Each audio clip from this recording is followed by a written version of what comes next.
Aujourd'hui, on ne peut pas dire que le système est un système qui soit favorable aux femmes, c'est faux. Et notre souhait, c'est justement Non, je dis à travers la précisément réforme.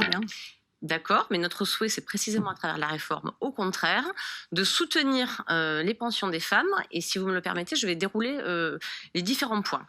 Aujourd'hui, 20% des femmes travaillent jusqu'à 67 ans. Pourquoi? Parce qu'elles ont des carrières heurtées, qu'elles n'arrivent pas à avoir tout leur trimestre. Donc elles travaillent, elles s'en vont pas à 62 ans, l'âge légal, elles s'en vont pas à 63,4 ans, l'âge moyen de départ, elles s'en vont en 67 ans pour avoir le taux plein, si vous voulez, mais elles n'ont toujours pas leur nombre de trimestres.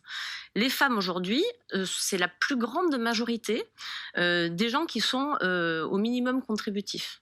Nous, ce qu'on propose, c'est de remettre le minimum contributif à 85% du SMIC, à 1 000 €. Ça, c'est déjà énorme en termes, justement, de stopper la précarité des femmes. On propose également que l'âge de départ de ces femmes ne soit plus 67 ans, mais qu'il soit 64 ans, pour avoir le taux plein. Deuxième chose. Troisième chose, vous parliez des majorations par rapport aux enfants à partir du 3e enfant.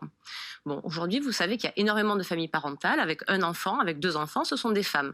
On propose que ces femmes-là aient droit à 5% de plus de majoration au bout du 1er enfant et à 10% de plus de majoration au bout du 2e, 15% au bout du 3e.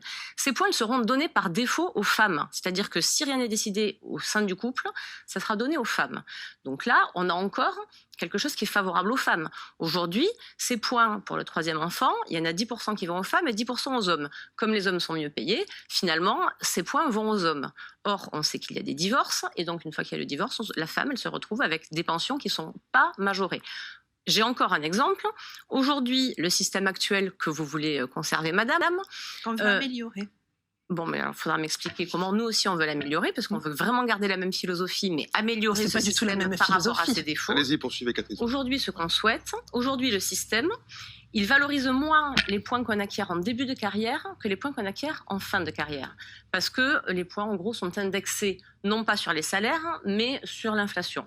Ce qui veut dire que les gens qui ont des carrières plates, c'est-à-dire les précaires et les femmes, pour aller vite, ont des points qui sont, enfin en gros, comptabilisent des droits retraite qui sont moins importants que les gens qui ont des carrières ascendantes, donc globalement pour aller vite là aussi, plutôt les hommes. Donc nous, ce qu'on veut faire, c'est mettre les points retraite, les indexer par rapport au salaire, et là encore une fois, ça va favoriser dans la répartition globale des pensions les femmes, les précaires, les personnes qui ont des carrières heurtées. C'est ça qu'il faut comprendre.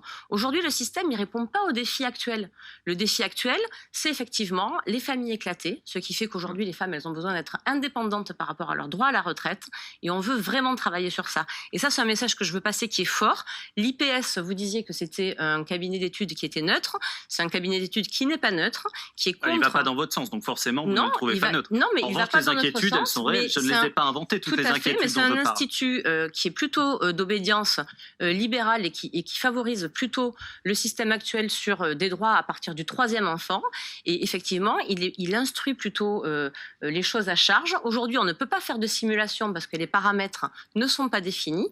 Donc, de toute manière, ces simulations sont des simulations erronées.